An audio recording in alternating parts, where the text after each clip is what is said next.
Guns. But this is Ryder, call sign Piper, and I'm here to teach you about guns.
Alright, the clips that I showed earlier was from me doing gun kills. There are some parts where I haven't recorded some of my gun kills.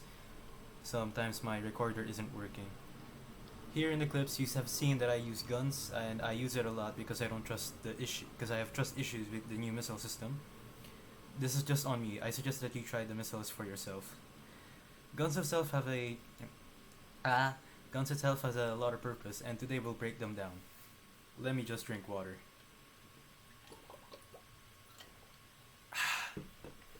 Guns itself has a lot of purpose, and yeah, we're gonna break it down.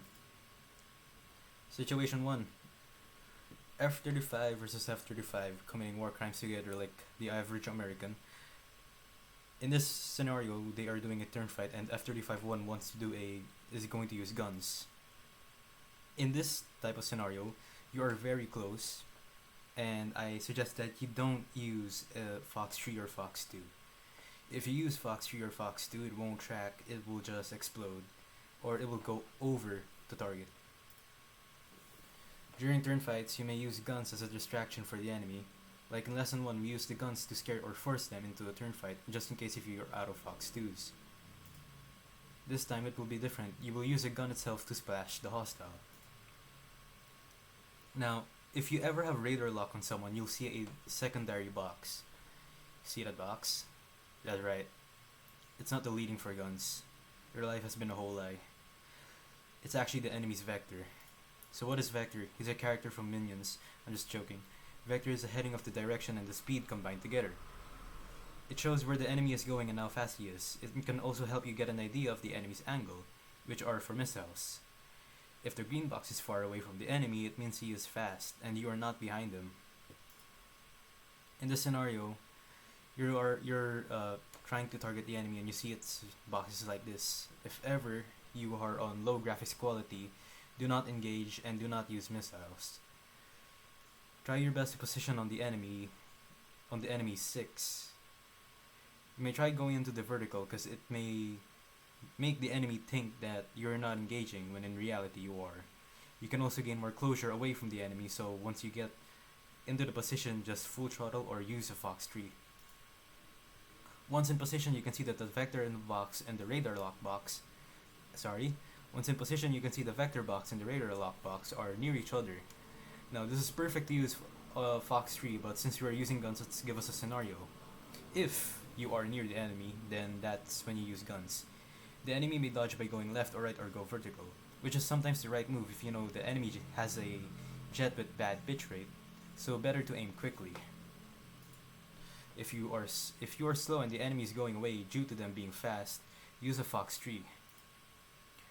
But wait, gun reticle is inaccurate and will always not shoot at the center of the dot of the crosshair.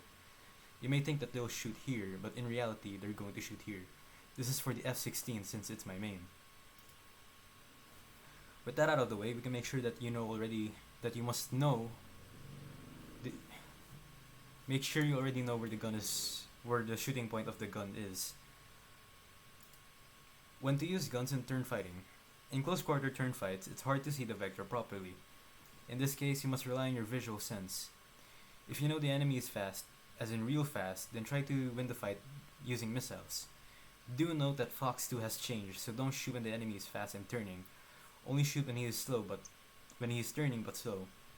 Only when you think you're not close enough to gun him down. Probably 3 kilometers or 4 kilometers. In this scenario, you have won the turn fight by staying consistently on a 6. If you are close, use your guns and make sure your speed is not going to make you overshoot. If you do know it's gonna make you overshoot, zero trust and use air brakes while shooting. Now, let's say you did overshoot. Again, go to the vertical and pitch down again. And go back to a 6. Now, this will be hard because there's a chance that he will try dodging again. And in that way, you're gonna have no choice but to wait until he is slow or he is perfectly going straight.